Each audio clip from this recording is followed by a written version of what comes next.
taliwala sa panahon ug dapit nga imong ginapuy-an.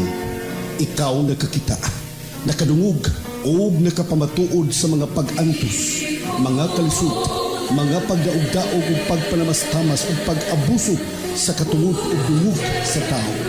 Ikaw nangutana, kanus apa ba kahatagan kining kasulbaran, solusyon kining tanan? Kanus apa ba di ay mabatnan ang tinuod ni kalinaw, tinuod nga hustisya ug tinuod ni kalipay? Ikaw madasig tungod kay adunay pasalig o mga saad sa pangulo nga politikanhon nga kuno sila mo serbisyo, sila mo alagad apan ang tanan nabalitan tungod sa manggad, propiedad, ang moralidad sa mga pipila nga anaa sa otoridad nabalitan. Ikaw nihangad sa Diyos nun nga katilingban, nagatuo nga diha makitaan ang kasulbaran sa mga suliran, mga lulan nga imong ginapasan. Apan hinay-hinay, imong nadiskubrihan ang kamatuoran nga ang gialagaran o ginipinsaan maudi ay ang ilang kaugalingon o personal nga mga katuyuan.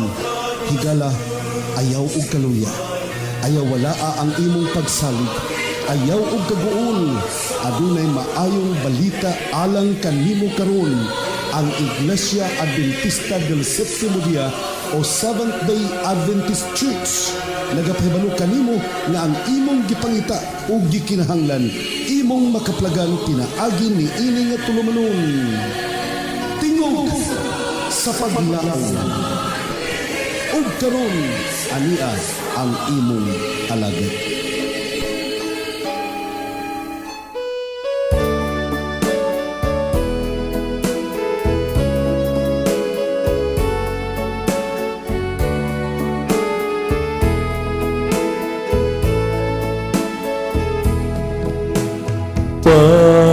Pagkatahong sa puloy anan nga malipayon tungod sa gugma nga nagungko sa mati ayon.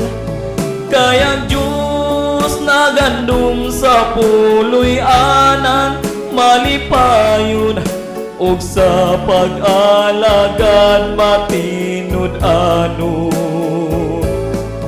Puloy anang bulawan iyang giandam alang sa mga matinumanon. Bana ug asawa mag-inunungay bisan sa kapipos ug kahamugaway. Mga anak ato gayong giyahan sa pagsubay sa kamatuoran. Kayang Diyos nagandum sa puloy anang malipayon ug sa pag-alagad matinud anon. Puloy anang bulawan iyang giandam alang sa mga matinumanon. Bisan moabot ang daghang pagsulay, magpabilin nga malikon ang panimalay. Pagsalig kang Kristo gikinahanglan aron magkun ng kadaugan. Kayang Diyos nagandum sa puloy anang malipayon ug sa pag-alagad matinud anon. Puloy anang bulawan iyang giandam alang sa mga matinumanon. Puloy anang bulawan iyang giandam andam alang sa mga matinumanon, alang sa mga matinumanon, alang sa mga matinumanon.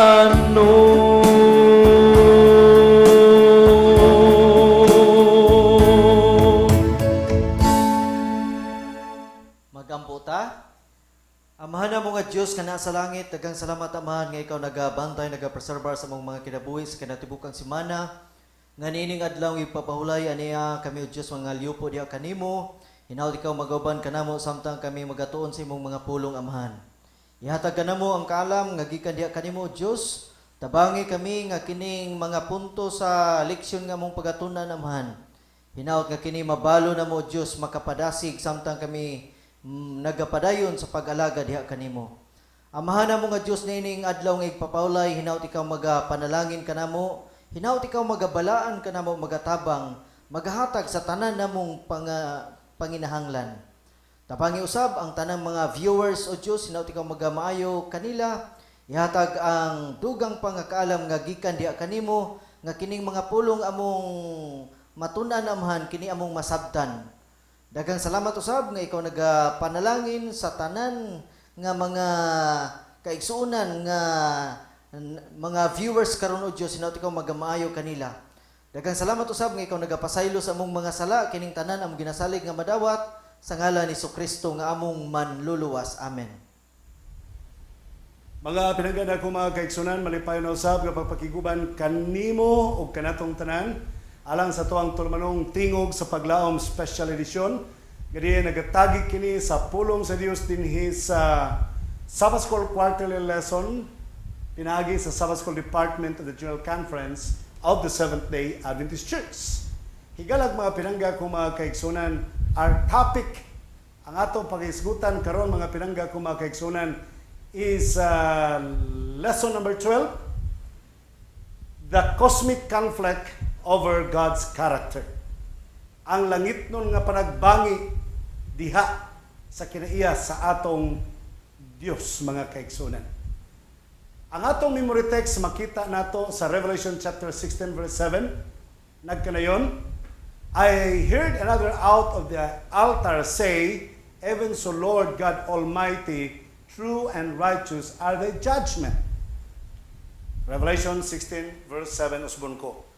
Mga pinangga ko mga kaigsunan, atong nasabtan nga dito sa heavenly sanctuary gisugdan ang eschatological day of atonement. Dito sa heavenly sanctuary gisugdan ang gitawag og judgment, investigative judgment. Dinhi pod mga kaigsunan, the final result of judgment shall be proclaimed on the heavenly sanctuary. Now, sa Revelation chapter 16 verse 7, it's talking about the altar. And of course, it's not the altar of the sanctuary here on earth, but it is referring to the altar that is in the heavenly sanctuary. Ang Seventh-day Adventist Church sa kinatibuk-an mga kaigsunan o kaigalaan, nakasabot og maayo sa conflict tali ni Satanas o ni Kristo mga kaigsunan. Ang sentro gyud sa pag-atake niini nga problema mga kaigsunan is the character of Christ. And the character of Christ are well portrayed. Gipasabot pag-ayo diha sa sanktuaryo mga kaigsunan. In other words, ang attack yun gihimo ni Satanas mga kaigsunan is attacking against the sanctuary of God. Ato makita nung ato masabtan mga kaigsunan that there was a rebellion that started in heaven. There was a war that started in heaven. Now, that's what according to Revelation chapter 12 verses 7 and 8, that there was a war one day broke in heaven. Kung tanaw nimo ang heaven, nga dito nag-start ang gubat mga kaigsunan, we can understand that the word sanctuary is the dwelling place of God. if the war broke up one day in heaven, so it was in the heavenly sanctuary. Dito sa sanctuaryo sa langit ang pinakaunang kagubot na hitabo, mga kaigsunan. And what was the issue? Try to read Ezekiel chapter 28 verses 12 to 17 and you will know the reason. Unsay panagbangi nga nahitabo dito, mga pinangga kong kaigsunan sa gingharian sa sanctuaryo sa langit. Una lugar, og imong tutukan og imong tan-awon pag-ayo, mga kaigsunan, sa Ezekiel chapter 28 verse 12, masabtan nimo nga ang address sa pagkasulti gipahinungod ngadto sa King of Babylon or to the King of Tyre, hari sa Tero, mga kaigsunan.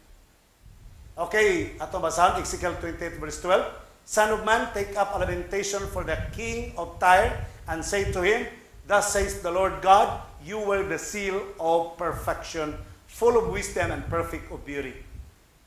Primero to, imo masabtan, nga gi-address ngadto sa hari sa Tiro, mga kaigsunan. Pero, og imong tan-aw, masabtan nimo sa bersikulo 15, gisugdan nag-address, mga kaigsunan, verse 15.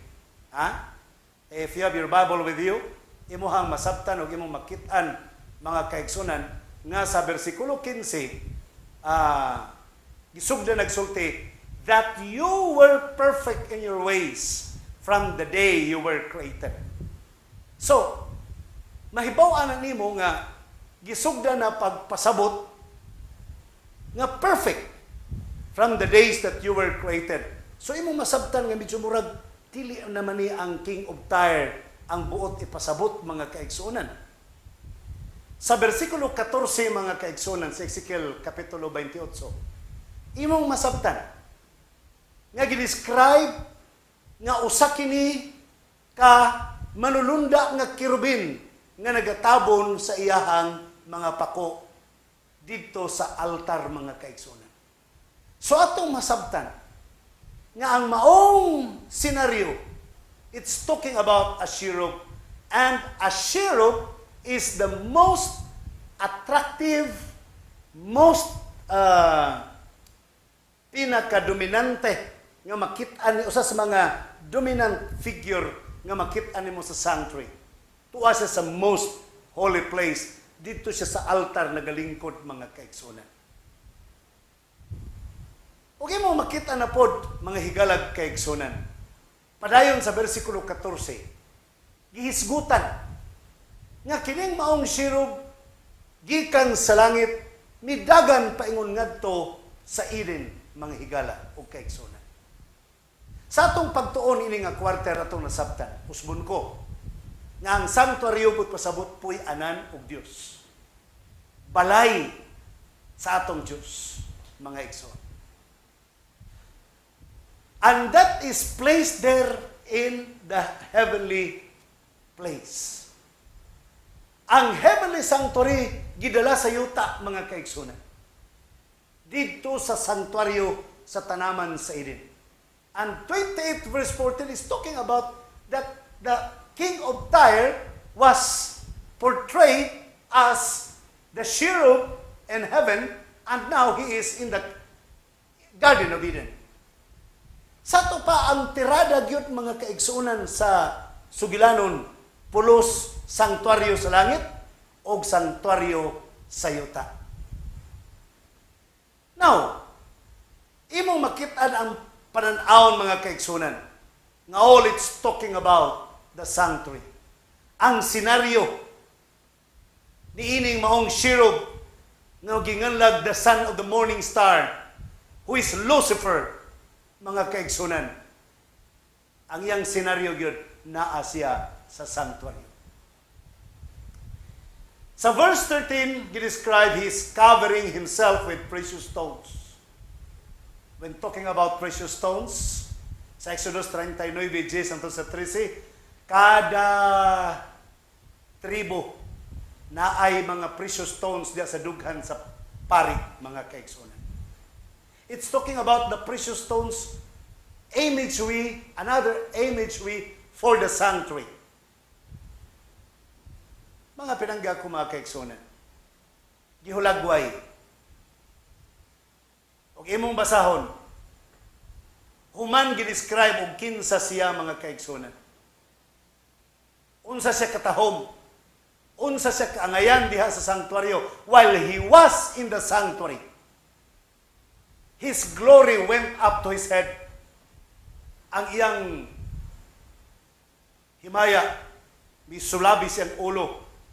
Ang iyang katahom mga kaigsunan, nakapahimong maldito sa iyang kasing-kasing. Ang iyang kadato, may nagkurap sa iyang kaalam og may resulta sa trading of gossip in heaven. Nagsugod na siya og pang-trade out og gossiping in heaven. Which probably it refers to the slandering of the character of God. Kaya ang sentro gyud sa sanctuary mga kaigsunan is the character of God. And now here comes the cherub. He's trying to destroy the sanctuary in heaven and at the same time would like to destroy the sanctuary on earth in the Garden of Eden. Imong masabtan. He's trying to destroy the character of God. That made him violent.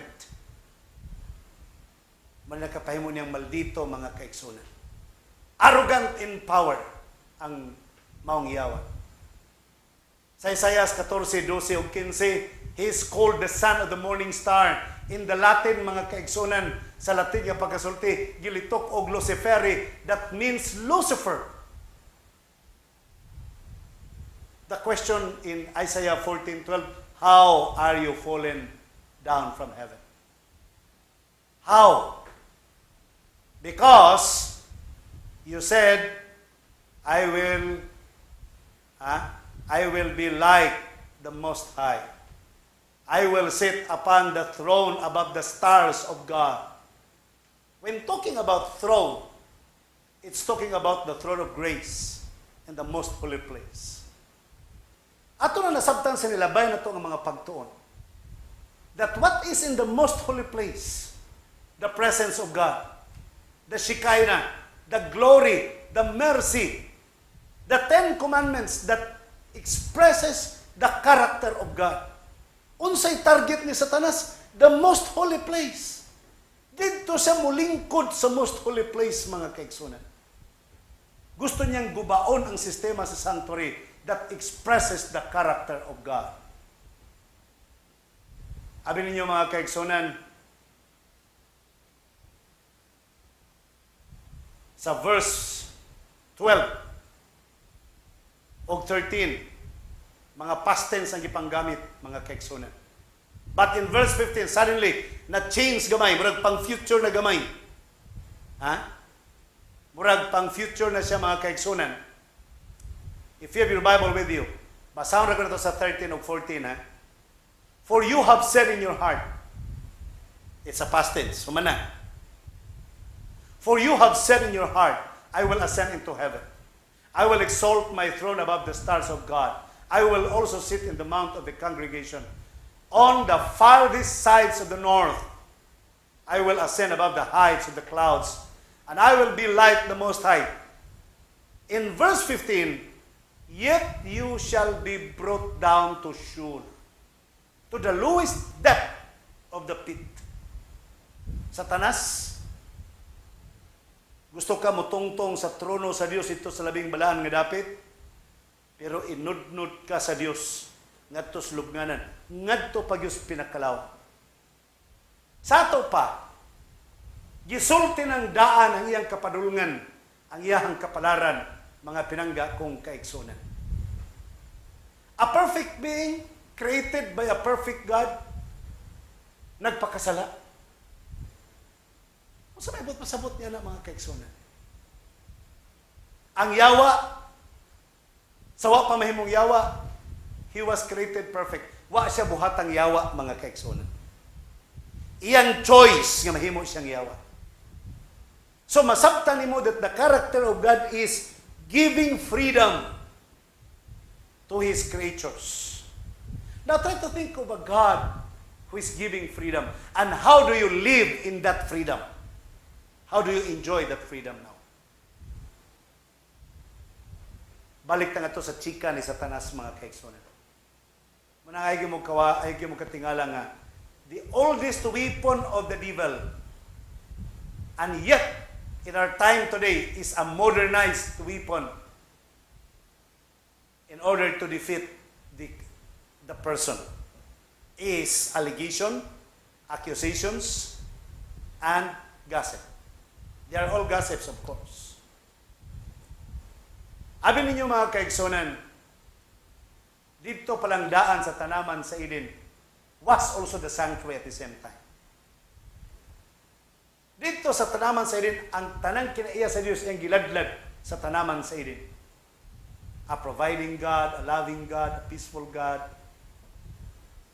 a glorious God. Pero dito sa tanaman sa Eden, nag-ingon ang Diyos, dili ka magkaon sa bunga sa kahoy, sa pag-ila sa maayog sa dautan nga naa sa taliwala sa tanaman sa Eden. Kaya sa panahon nga mukaon ka ni ana, mamatay gayon ikaw. So dito palang daan sa tanaman sa Eden, mga kaigsunan, giplastar ng daan sa Dios. Dito palang daan sa sanctuary nga mao ang tanaman sa Eden. Iyan ang giplastar daan nga siya mao ang Diyos sa gugma kay nag-provide sa kinahanglanon sa tao.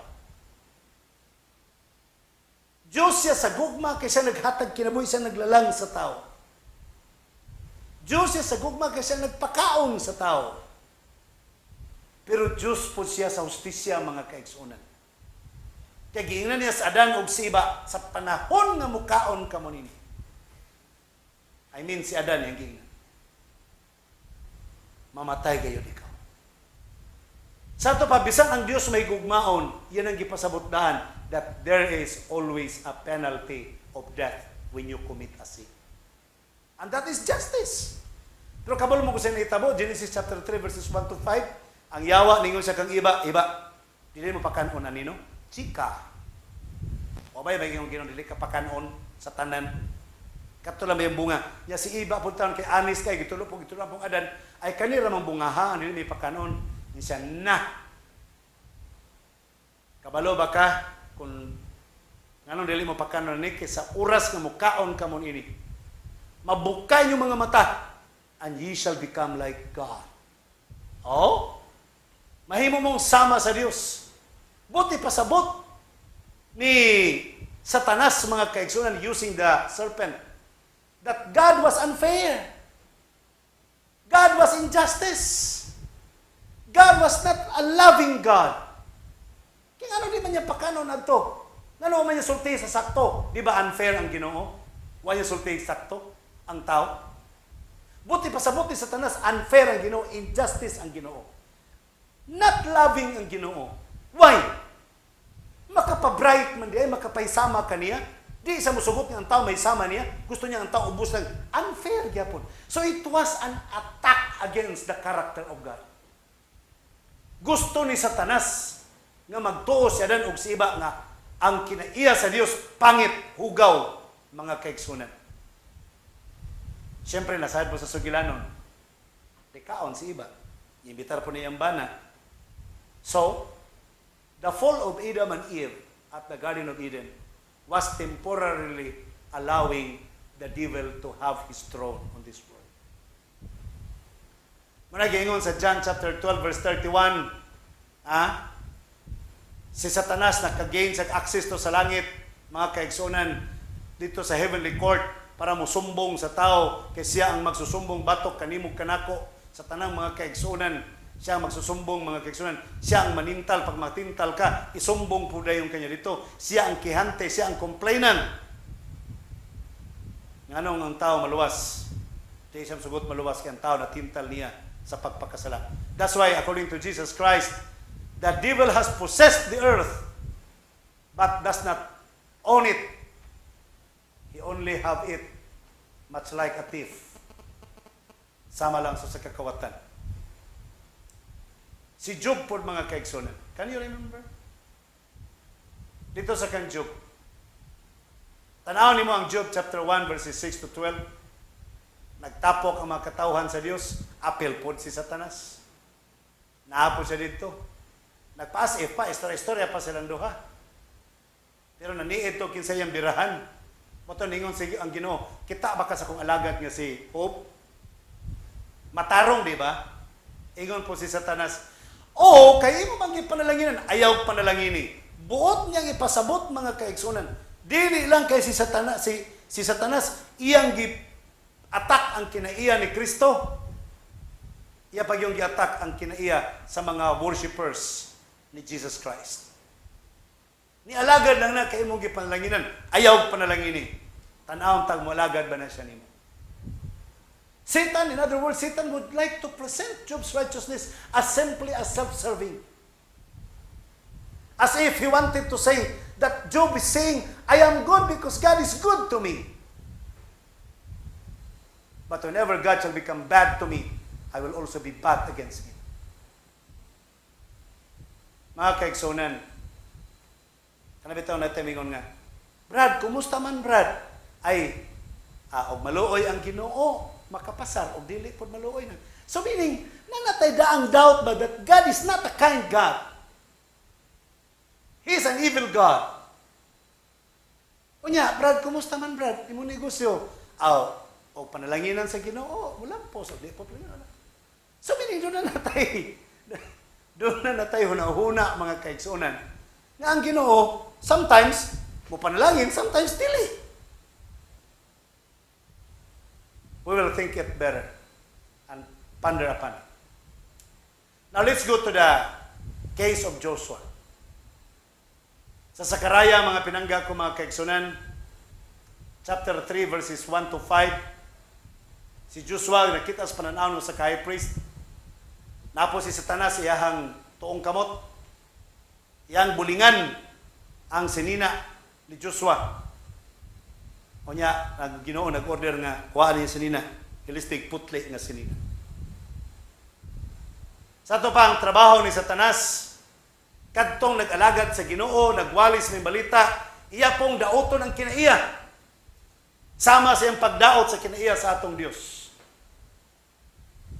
Managingon nga, maningon ni Kristo mahigala sa balang kasulatan nga, kung ako ginalutos, kamo po ilang pagalutoson. Kay walay ulipon nga mulabaw sa iyang agala.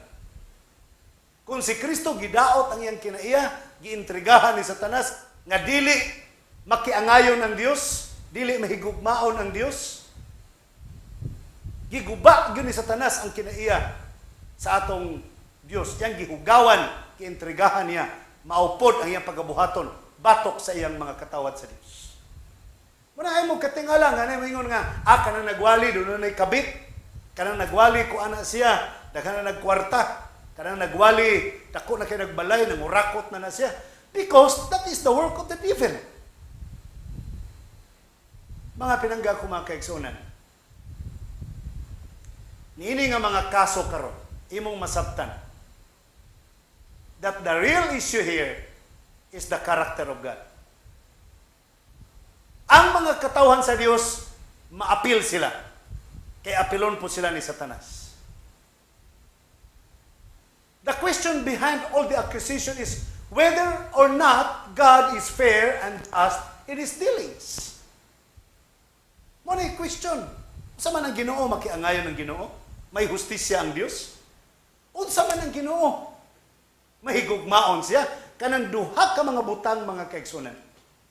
Mao nay gusto ni Satanas nga gubaon sa kinaiya ni Ginoong Hesus. But I would like to tell you, at the cross was the vindication happen. Nahitabo dito sa cross ang pag-vindicate mga kaigsunan. Gikan pa sa sinugdanan mga kaigsunan, gidemonstrar na ni Satanas batok sa kinaiya sa Dios didto pa sa langit, didto sa sanctuaryo mga kaigsunan. That's why didto sa Mount Sinai gi-instruction sa Ginoo didto sa wilderness nga didto sa sanctuaryo sa wilderness mag-ihaw sila karniro, mag-ihaw sila baka sa panaw makasala sila og didto mga kaigsunan itak-ang isugba sa altar sa courtyard.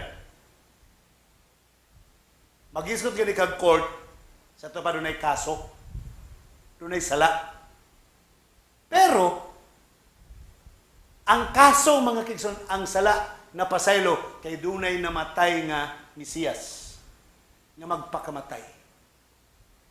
Ang kinaiya ni Kristo, mga kaigsunan, iyang gihulagway sa kinatibuk-ang sanktuaryo, the love and justice naa sa sanktuaryo, mga kaigsunan. Iya po nang gibindicate dito sa cross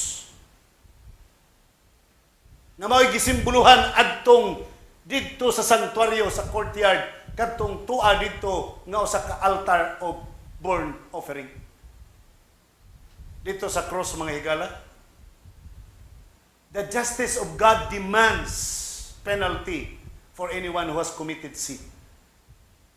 Ang hustisya sa Dios kinagsulti nga istrikto kayo nga mamatay yun ang tao kung siya makasala. Gidemonstrate ba ni Kristo dito sa cross? Yes! Siya ang nagpakamatay, mga kaigsunan. Nganong siya ang nagpakamatay? Nganong dili ikaw, dili ako? Because He loves you very much. And He loves me too. Imbis ikaw gako ang mamatay, agi tubag sa iyang hustisya. Pero ang iyang hustisya, mga kaigsunan, iyang gibuhat dito sa cross without forgetting His love to you. Naagya po niyang gugma kanina. Imbes ikaw ang patyon, no! Siya ang nagpakamatay. Nakabayad ba? Sa gipangayo sa hustisya? Yes! Kaya si Kristo ang nagpakamatay. May gugma ba? Yes. Kaya siya, kita ang tato mamatay, pero siya ang nagpakamatay. Mga kaigsunan daw, dili kayo na ito masabtan. Pero kana nga act, mga kaigsunan, giblend ni Kristo ang justice and love at the cross. Matod pa ni Satanas, si Kristo dili makiangayon, dili hustisya, dili siya mahigugmaon, pero gipakita ni Kristo dito sa cross ang iyang pagkamakiangayon o ang iyang pagkamahigugmaon. Iyang giblend kanang duha ka mga kinaiya dito sa cross. Iyang gidemonstrate, mga kaigsunan, perfectly He did it. Nahimo gyud niya, mga kaigsunan. Ang problem na lang adi karon, nituo bata sa iyang gibuhat sa cross. Kaya kung mutuo ka, you are part of the purpose. And you will become the beneficiary sa iyahang kamatayon sa cross. We are not righteous. Siya lang ang righteous, mga kaigsunan. But because of the penalty of sin, sa atong pagka-dili righteous, nga dapat kita mamatay, apan nahigugmay sa kanato, nagsapaw, nag-intertwine ang gugma o ang hustisya, mga kaigsunan, nga dapat kong mamatay sa akong sala. Pero misapaw po ng iyang gugma, imbis ako ang mamatay, siya ang nagpakamatay, mga kaigsunan. O ang iyang pagkamatarong, iyang gihatag kanan. Mausap ang iyang gihatag kanina. Mga kaigsunan, ang kinaiya sa Dios nga mao ang gugma o hustisya. Sa kinatibukan iyang gipadayag dito sa cross pinagi siyang kamatayon. What we need to do now is to believe. John 3:16, very common verse. For God so loved the world that He gave His only begotten Son, that whosoever believeth in Him should not perish, but have an everlasting life. Do you believe? Of course, Satan will not. Do you believe? Yes, of course, I will. Do you believe? Yes, of course, you should believe that He died to demonstrate love and justice. Mga pinangga ko, mga kaigsunan, imong mapamalandong nga ang giguba ni Satanas nga kinaiya dito sa sanctuary sa langit o sanctuary dito sa tanaman sa Eden. Iyang gipadak, iyang gidemonstrar, gipabarog dito sa cross. If you can recall sa Daniel chapter 8, verses 10 and 11, that the little horn is trying to destroy the sanctuary and would like to take from Jesus Christ as the Prince of Hosts, the daily sacrifice. So ang attack sa little horn is the same. Attack of the devil is the sanctuary. Ang iyang attack, mga kaigsunan. Because in the sanctuary is the character of God. Sa Desire of Ages, Ellen G. White, mga kaigsunan, nagkanayon, page 37, where intense interest the unfallen worlds had watched to see Jehovah arise and sweep away the inhabitants of the earth. But instead of destroying the world, God sent His Son to save it at the very crisis when Satan seemed about to triumph. The Son of God came with the message of divine grace. Sa diya mga tao, hopeless na kibrag mudaog bigyan ang yawa, misaliot-ot dayon ang pagpakatao ni Kristo nga puno sa himaya, mga kaigsunan. Puno sa langit ng grasya, divine grace. Now, finally, ato na natunan ang God's judgment, right? We have the pre-Advent judgment. We have the eschatological day of atonement. And we learned that the judgment is not against for the righteous people. That the judgment is for God's people. To vindicate their sufferings. To restore their holiness. To give them justification and sanctification.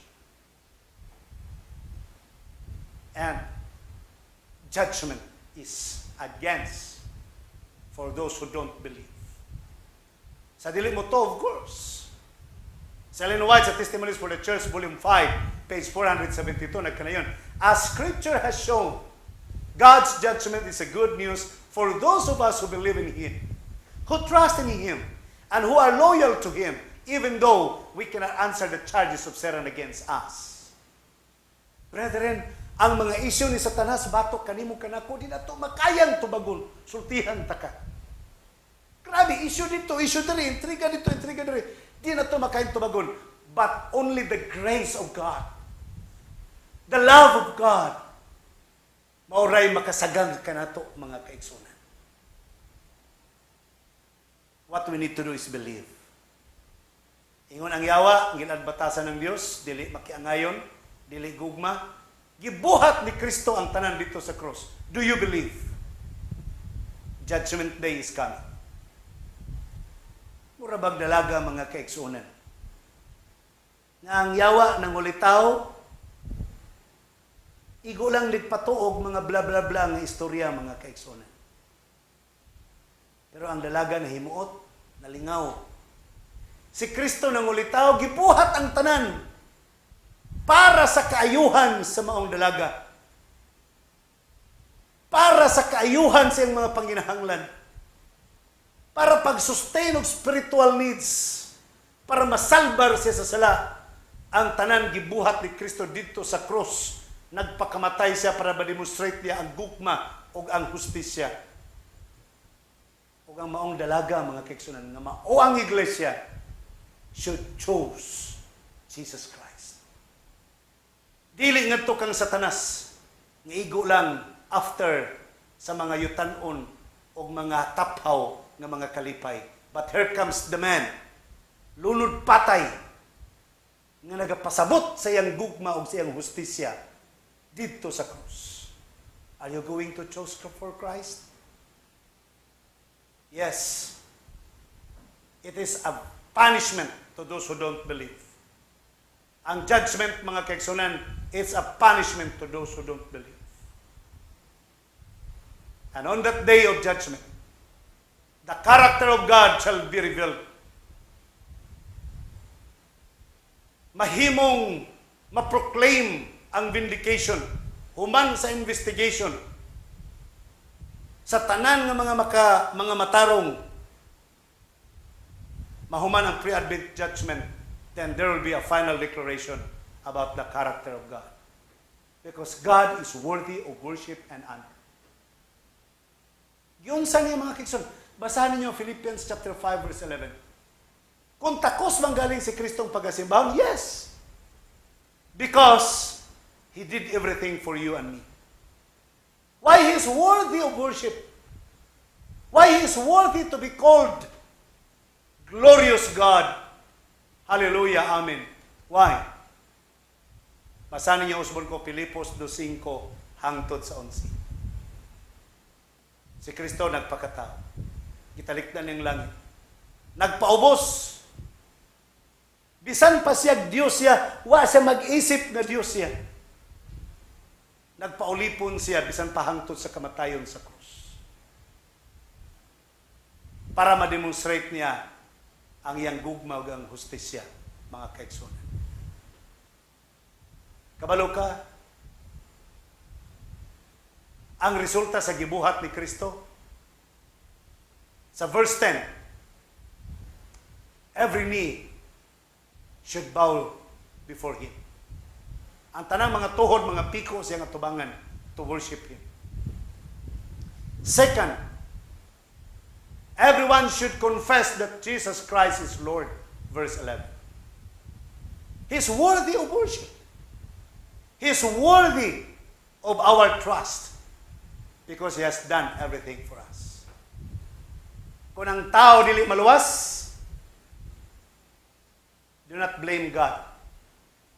Much more, don't blame Jesus. Kung ang tao dili maluwas, it is the choice of man not to be saved. Choice ka na sa tao nga dili gyud sa gustong maluwas. Brethren, if you think about a cosmic spectacle in heaven, going back 6,000 years ago, there was a war that broke up one day in heaven. But someday, gikan karon not long from now, the change of cosmic spectacle to happen someday. It's a heaven's glorious singing of worship to the Lamb who is Jesus Christ. Usa ka dakong kalipay nga pagsimba sa atong Dios nga may nagabuhat sa langit, dagat ug yuta. O worthy ang ngayan siya, takos siya sa atong pagsimba, mga kaigsunan. Don't forget that Satan saw that his disguise was turned away. His administration was laid open before the unfallen angels and before the heavenly universe. He had revealed himself as a murderer by shedding the blood of the Son of God. He had uprooted himself from the sympathies of the heavenly beings. And that's what according to Ellen White. Desire of Ages, page 761. The devil is a murderer. Gimurder niya ang kinaiya ni Kristo. Gimurder niya ang pagkabiing ni Kristo. The perfect character of Christ was murdered by the devil. Ug ang iyang pagmurder sa kinaiya ni Kristo may resulta sa pagpatay, pagpaagas og dugo ni Ginoong Hesus.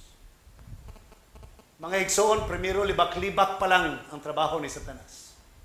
Primero daot-daot pa lang ang trabaho ni Satanas. But one thing was inside his heart motivating him to do was hatred and envy was upon his heart. Sa iyang kalagot, sa iyang pagdumot, ug sa iyang kasina, gidaot niya ang kinaiya ni Kristo. Gilibak niya, giintriga niya, wa niya ba-overcome ang iyang kaluyahon sa kasina ug kalagot pagdumot niya kang Kristo. Gisige niya glibak, gisige niya daot ang kinaiya ni Kristo. Until such time, nga ang iyahang gipati nga kalagot ug pagdumot o ang iyang gibati nga kasina batok ni Kristo, dili lang kay intriga, iya pag yung gipapatay si Kristo, mga kaigsuonan. Mga igsoon, naranan ninyo, di mo mangundang, magsige mo panglibak, magsige mo pangdaot, magsige mo pangintriga, kay nasina mo anang tawhana, nalagot mo anang tawhana, kung dili ninyo na ma-overcome, sama kang Satanas. Musangpot ka na sa tinud-anay nga pagpatay sa iyang kinabuhi, mga kaigsunan. But brethren, someday, the devil will be finally be brought down to the shore and to the bottomless pit. Ilubong na siya dito sa bottomless pit.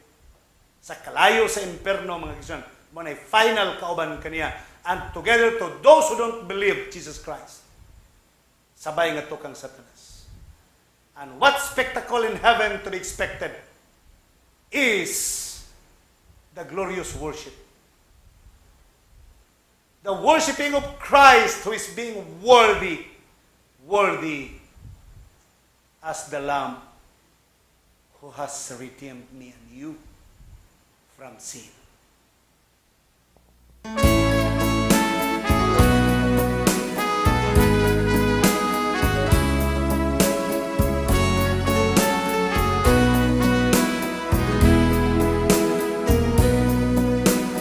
Diyos nagpakatao dinhi sa kalibutan aron sa paghatag og sanglitanan sa atong kinabuhi o pinuhatan kay kita mga tubag sa iyang hukmanan.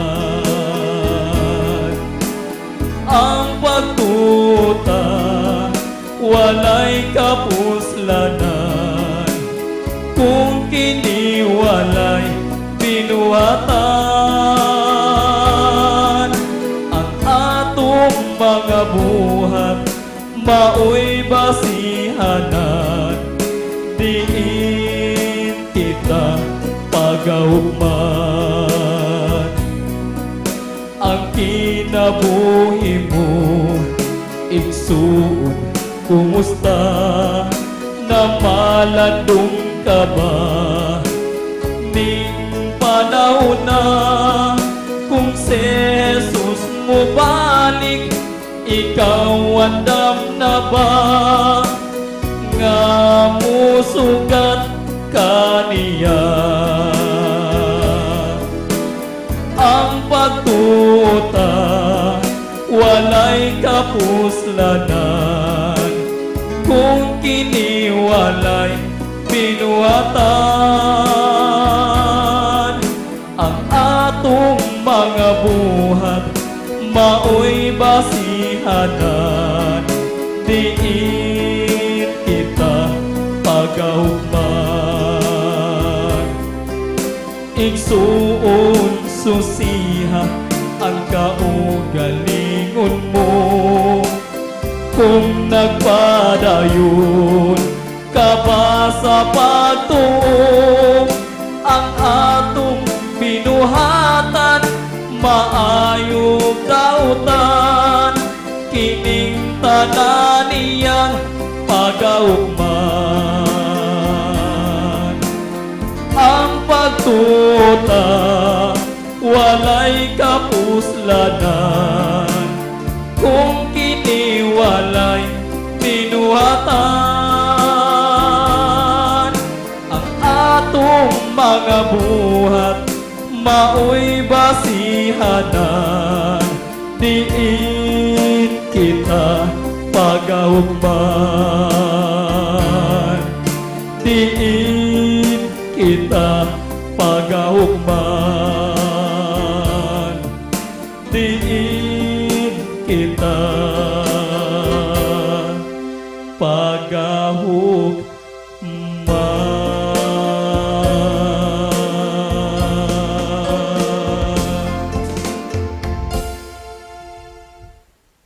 Dalaygon og balaan na mo nga Dios nga ikaw sa mga langit. Daghang salamat Ginoo sa mga panalangin, sa pag-uban mo kanamo karon og sa kaalam imong gihatag og sa gahom ug kusog sa imong pulong nga among nasabtan ug napasabot ang imong kamatuoran. Amahan, kato nga mga pulong unta mahimo namong gabayan sa malig-on nga pagpangalagad kanimo. Magatambal sa mong kalagnon nga mga balatian ug lawasnon nga mga kaluyahon. Ikaw magapanalangin unta kanamo. Labi na gyud sa mga naminaw karon. Sa mga nagmasakiton, sa mga nag-sponsor din nga programa panalangin tao. Na sila sa abroad karon o ba niya sa Pinas, ikaw magapanalangin kanila.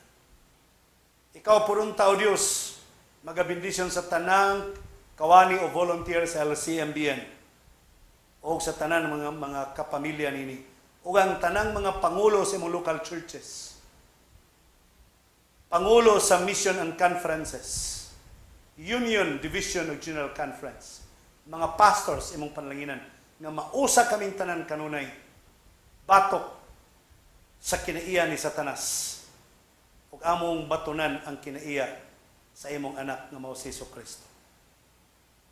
Amahan, pasayloa kami sa mga sala. Palakwa kami nga magasulob sa imong kinaiya hangtod sa kanturan. Kini mong gilauman nga madawat pinagi sa ngalan ni Kristo nga among maluluwas. Amen.